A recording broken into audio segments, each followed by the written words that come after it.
Gucci Mane artist Foogiano has been arrested again just 3 weeks after he was released from federal prison. 2 weeks, fam. That's all the freedom Foogiano got before the feds came crashing back in and locked him up again. 5 whole years behind bars. 5 years staying solid, keeping quiet, taking his punishment like a real one. And the moment, literally the moment he touched outside air again, things went left fast. Profile picture switched to Pooh Shiesty's mugshot. Then he reposts an anti-snitching message everybody knew was aimed at one person only. Soon as that happened, the streets started talking. Folks instantly saying Gucci Mane had to go. Then boom. Foogiano right back in custody. Montgomery Residential Re-Entry Facility. Federal inmate paperwork all over social media. And online? Man, they already picked who they blaming. Every rapper, blogger, commentator, and every dude with a mic got an opinion now. And most of them pointing straight at Big Guap. The same Gucci Mane who built 1017? The same man who signed Foogiano. The same man Foogiano just publicly shaded on Instagram. Now people saying Gucci the reason this man ended up back behind glass. The street screaming Gucci snitched. The street saying Gucci told. The street saying Foogiano got out, chose a side in the Pooh Shiesty situation, and less than 14 days later the feds pulled up and snatched him back. No exaggeration. This makes the second 1017 artist locked up in under a month, and both of them got problems with the same person. Y'all really think that's random? Y'all think that's just the system doing its thing? Nah. The street's telling a different story. They saying somebody made a call. Somebody dropped information. Somebody didn't want former artists outside, speaking too freely about what really happened behind closed doors at 1017. Welcome home, Foogiano. Except home only lasted 14 days. The same 14 days he spent throwing slick shots at the boss. And now people acting shocked? Come on now. Real recognize real, and the street's been peeping this for weeks already. Uncle Murda spoke on it. 50 Cent joked about it. Freddie Gibbs clowned the diss track. Boosie had thoughts. Waka Flocka reacted. HoneyKomb Brazy reacted. Every rapper with a platform logged in saying the exact same thing. That man snitched. And now? Foogiano sitting right back inside, while Pooh Shiesty already locked up too, and Gucci somewhere relaxing like none of this got anything to do with it. But y'all gotta hear the full timeline. The rumors, the conspiracy theories, the so-called evidence, every rapper speaking out every detail people connected online, because what happened to Foogiano? Folks saying this wasn't just some regular parole issue. They saying this was a message. And by the end of this story, you'll understand who people think, sent it, why they think it happened, and what this could mean for 1017 hip-hop, and every street rapper believing a label deal protects you from the feds. To understand how somebody does 5 straight years only to lose freedom after 2 weeks, we gotta rewind. Way back. Because this didn't start yesterday. This been building since 2020. Foogiano, real name Kwame Khalil Brown from Greensboro, Georgia, born July 4th, 1993. Kinda ironic, right? Born on Independence Day, but can never seem to stay truly free. He came up rough too. Picked up a burglary case in 2013, did around 3 years for that, then came home and focused on music. In 2020 he dropped Molly, and the record exploded. DaBaby jumped on the remix, and suddenly Gucci Mane himself calling his phone. By November 2020, Foogiano drops his debut project Got a Baby on 1017. Records hits #1 on Billboard's Heatseekers chart and officially becomes the face of the new 1017. Gucci's new golden child. But here's where people say things already looked shaky from the beginning. December 2020, barely a month after the album release, Foogiano catches a federal gun charge in Memphis. Convicted felon in possession of a firearm. Bond gets set at $50,000. Judge tells him stay in Georgia, wear the ankle monitor, and don't do anything reckless. And what happens? He does the exact opposite. Burns the ankle monitor off and disappears for 3 months. Federal agents finally catch him in March 2021, and by May he gets hit with a 5-year sentence. Cell door closes. He gone. While Foogiano was locked up, things at 1017 started getting messy. In October 2024, Gucci Mane cleaned house and dropped almost everybody from the label roster. The only artists still left? Pooh Shiesty and Foogiano, both in federal prison, both unable to make money for the label. So people started asking questions. Why keep only the artists who locked up? Some fans called it loyalty.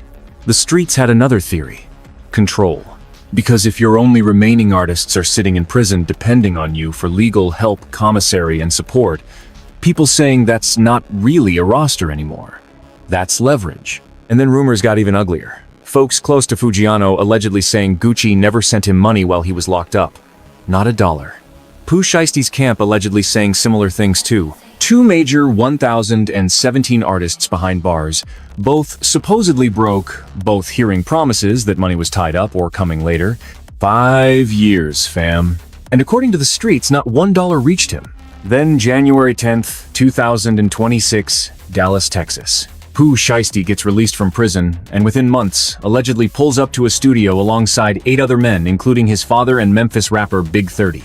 According to the federal complaint, Gucci Mane and 2 associates were held at gunpoint. One man allegedly had an AK-style pistol pointed at him, another reportedly got choked, nearly unconscious, and Gucci was allegedly forced to sign a contract release. Rolexes, jewelry, cash, according to the feds, everything got taken. That's what's written in the complaint. But this is where the snitching accusations really took off. Because people started asking, how did federal agents identify everybody so quickly? 9 defendants charged in just weeks. The paperwork allegedly detailed who was there, what happened, who arranged meetings, where everybody came from, almost like somebody sat down and explained everything step by step. And online people immediately started pointing at Gucci Mane because he was supposedly the one person with knowledge of everybody involved who was still walking free. But that wasn't even the end of it. After Pooh Shiesty got arrested, social media exploded. Adam22 from No Jumper claimed the robbery rumors were true and said sources told him that's exactly what happened. The internet split in half. One side saying Gucci Mane would never cooperate, that he survived the Jeezy-era beat murder charges and always stayed solid. The other side saying Gucci been acting different for years now, since the old court documents, since coming home, sober, married, calmer, and more business-minded. Basically 2 versions of Gucci. The old street Gucci and East Atlanta Santa. Then Gucci shocked everybody by dropping a song called Crash Dummy right after Pooh Shiesty's arrest. And the lyrics instantly had people talking. He rapped, "Tell the truth, you went out like a real crash dummy. And after all that, boy, you still signed to me. I walk in the room, you can feel the pressure building. They dap me up whole time, they plotting against me." Now, pause for a second. To some people, those just bars. But to others, that sounded personal. Too personal. The streets started saying Gucci wasn't rapping anymore, he was explaining. Because saying somebody plotted against you in a song might sound like entertainment, but saying it publicly while federal charges are active? Folks online saying that sounded more like testimony than music. And once those conversations started, everybody jumped in. Uncle Murda spoke first. On his podcast, he basically said you can't move like a gangster for decades, then suddenly sound like a civilian when street problems hit your doorstep. He even said he felt bad for Pooh Shiesty, Big 30, and the others involved. That's Uncle Murda talking, not some random blogger. Then came 50 Cent. And y'all already know how 50 operates. He joked, posted memes, reposted headlines, and clearly enjoyed every second of the drama after years of Gucci calling him a snitch. Freddie Gibbs clowned the Crash Dummy record too, saying the lyrics sounded less like diss bars and more like somebody building a federal case in real time. And online, the same question kept getting louder. How do 9 grown men allegedly commit a robbery, and within weeks, every single one gets federally indicted? People saying that wasn't normal police work. They saying somebody had to talk. Then came April 21st, 2026, the day Foogiano finally walked free after 5 years. Producer Spiffo made it, posted the first picture online. Foogiano's smiling grill's shining caption reading, "No more free food." No Jumper reposted it, and instantly the internet exploded. Fans celebrating rappers, messaging him, social media going crazy. For about 2 days, everything looked good. Then, April 22nd happened. YouTube commentator Seti Nash posted screenshots of an alleged conversation with someone close to Foogiano's circle, and those messages lit the internet on fire. The source allegedly told him, "Foogiano will not be messing with Gucci Mane." Then came the reason why. According to the messages, Foogiano felt Gucci never sent him money during prison, and that bitterness still ran deep. One message even claimed Pooh Shiesty felt the same way. Then things got even messier. The source allegedly said Foogiano believed Gucci's Crash Dummy track sounded like snitching, and that he didn't approve of it at all. Think about that. This is a man freshly released from prison, still signed to 1,017, publicly telling people the boss might have cooperated. That's huge. And then Foogiano really sent the internet into chaos. April 25th, he changes his Instagram profile picture to Pooh Shiesty's federal mugshot, the same mugshot tied to the Dallas kidnapping and robbery case involving Gucci Mane. That became his public image for everybody to see. Fans label executives, prosecutors, probation officers, everybody. Then, on April 26th, he reposted an anti-snitching message originally shared by Instagram user @Chopperoo. The post basically praised people who do their time without taking others away from their families and showed love to Foogiano for standing tall. Foogiano added his own caption underneath. Black heart emoji. You even after the grave. And the internet immediately took that as loyalty to Pooh Shiesty till death. He made it crystal clear how he felt about the real ones. And the one person he definitely wasn't putting in that real ones category? The boss himself. Big Guwop. The CEO of the label that had his name stamped on Foogiano's contract. The same man cutting the checks. Foogiano basically went public saying Gucci Mane was standing on the wrong side of the streets, the wrong side of the code, the wrong side of everything.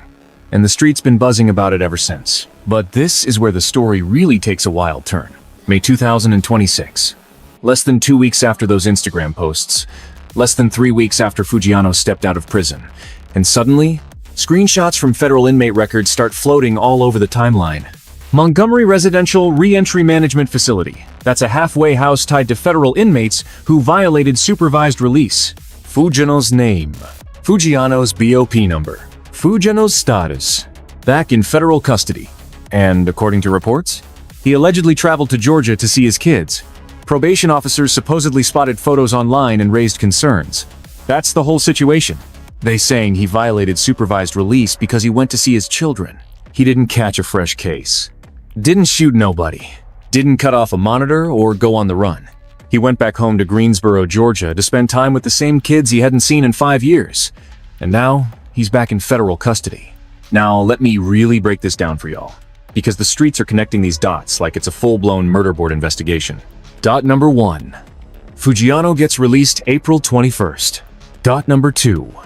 April 22nd, his camp publicly accuses Gucci Mane of not holding him down in prison and calls Crash Dummy a snitch anthem. Dot number 3. April 25th, his profile pic becomes Pooh Shiesty's federal mugshot. Dot number 4. April 26th, he reposts anti-rat messages talking loyalty even beyond the grave. Dot number 5. By mid-May, less than 14 days after publicly going against Gucci, he's suddenly back in federal custody over a supervised release violation that, let's be honest, usually gets handled with a phone call from your PO. Maybe a warning? Maybe a serious conversation. Not usually an instant trip back to a halfway house, unless somebody made noise behind the scenes. Now the street's asking the big question. Who made that call? Who tipped off probation? Because in the federal system, probation officers aren't sitting around scrolling through every rapper's Instagram stories all day. They're handling hundreds of people. They usually don't notice unless somebody points it out, unless somebody reports it, emails it, calls it in. And this is the part the streets keep screaming about. What if it was somebody powerful? Somebody connected? Somebody with enough pull to make sure probation knew exactly what was happening? And people online asking who had more reason to make that happen than the same man Foogiano publicly embarrassed on Instagram? Who knew his probation conditions because he helped manage his career as label head? Who already had rumors swirling around him tied to cooperating in the Pooh Shiesty situation? Who dropped a song the internet interpreted like courtroom testimony over a beat? Y'all see why people talking crazy right now? Because none of this feels subtle. At all. And there's another piece people keep bringing up. Foogiano's original sentence, that 5-year bid. A lot of folks say there was shady business around that case, too.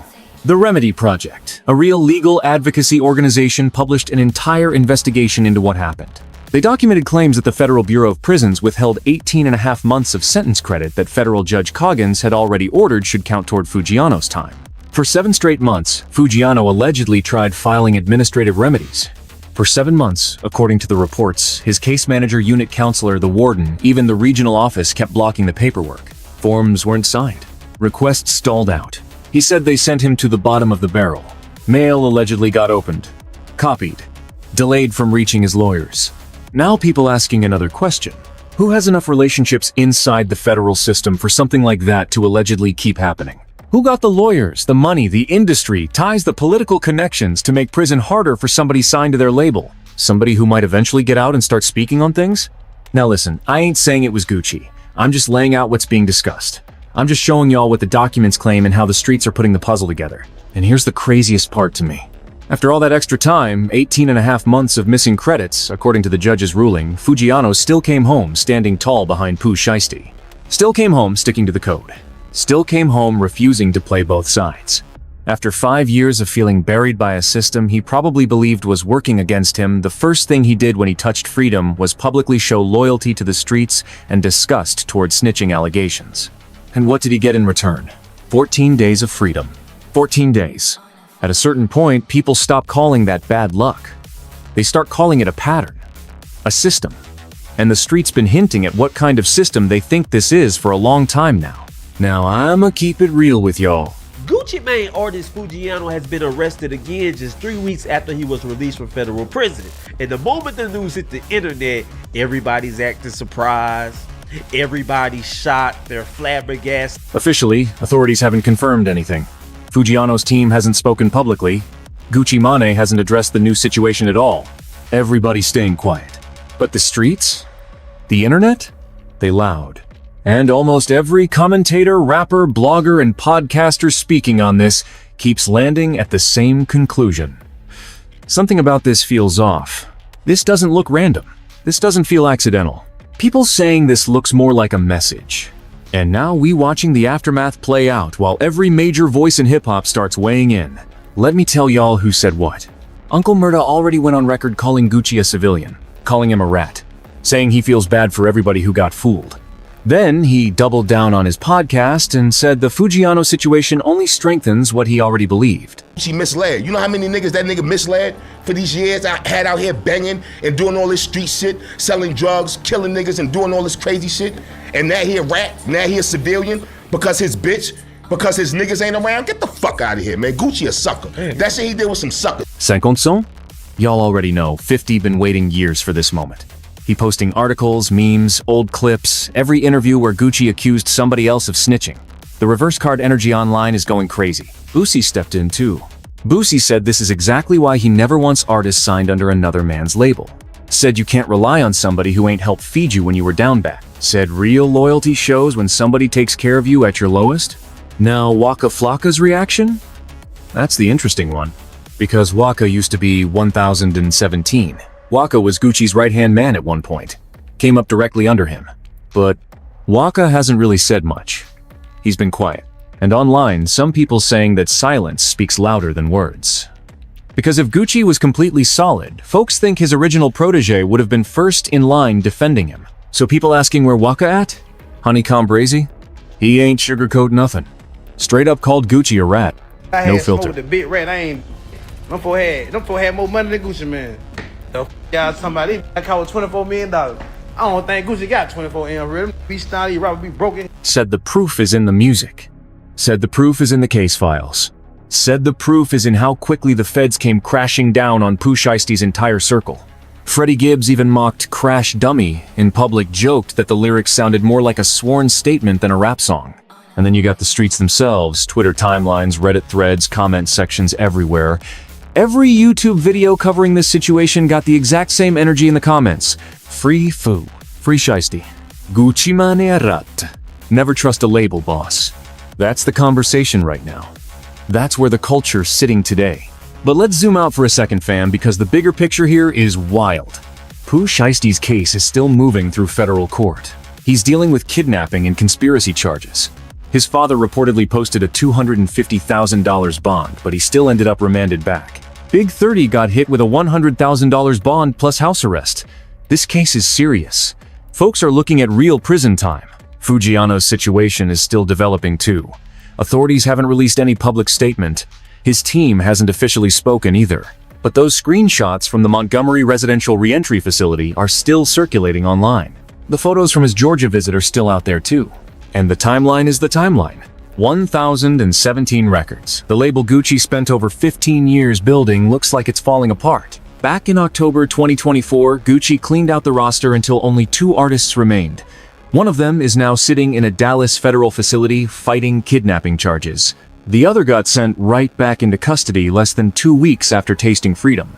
Right now, the label got 0 active artists. Zero.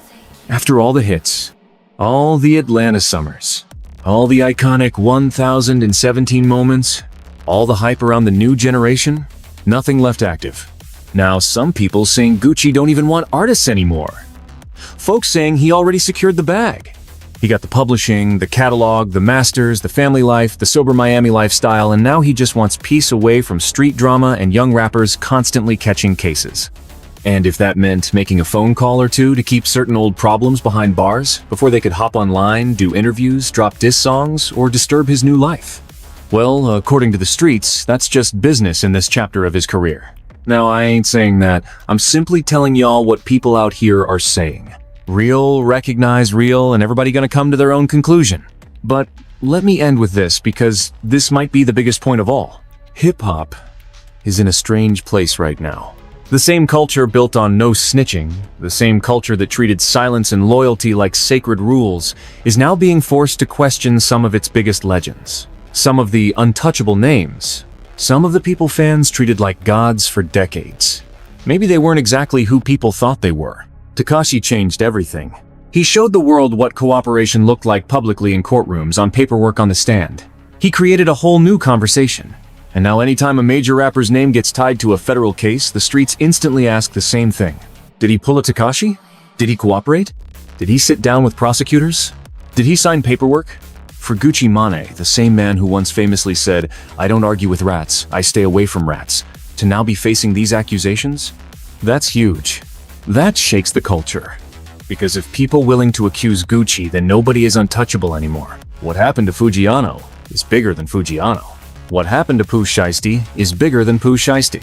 This is really about trust between artists and labels, between proteges and CEOs, between young rappers from the trenches and older rappers who already escaped that life. This is about whether the same hand signing your checks could also be the same hand connected to your indictment. This is about whether 1017, a name that once stood for Brick Squad loyalty, Atlanta street power, ride or die energy, has transformed into something completely different. A corporation, a business operation, maybe even according to the streets, a paperwork operation. A place where loyalty only moves upward while the boss stays untouched and everybody else ends up walking into federal court one by one. Think about that for a second. Really think about it. Foogiano was free for 14 days. 14 days. And during those 14 days, he mainly did one thing: publicly support Pooh Shiesty while publicly distancing himself from Gucci Mane. He didn't drop an album. Didn't catch a violent case. Didn't go on the run. He posted on Instagram. And now, he's back locked up. So y'all tell me what that means. Y'all tell me what that looks like. If you were in Foogiano's shoes right now, sitting inside that Montgomery facility wondering how everything flipped so fast, would you believe it was all coincidence? Or would you believe what a lot of people in hip-hop are saying right now, that the same man you once called your boss might have been the one making sure you ended right back where he wanted you? Drop your thoughts in the comments. Do y'all think Foogiano accidentally violated parole on his own? Do probation officers really sit around scrolling Instagram waiting for rappers to slip up? Or do y'all think somebody picked up the phone? And to Foogiano, if this message somehow reaches you, if the homies inside pass this along, stay solid, fam. Keep your head straight. Handle your time the right way. Because the streets are watching. The streets are definitely watching. And whoever really played a role in this situation, the internet already got its own opinion about it. To Pooh Shiesty too, stay strong. People heard everything you said in those bars about loyalty in the streets. None of that went unnoticed. And to everybody watching this video at home, share it, hit the like button, subscribe, because this story definitely ain't finished yet. Another chapter is coming. And when it drops, we'll be right here, breaking every piece of it down. This been your homie giving y'all the real. No filter, no industry polish, just the streets, just the facts, just the tea. Free Foo, free Shiesty. And keep your eyes open out here, fam. Because real always recognizes real. And the street's been catching on to this for a long time now.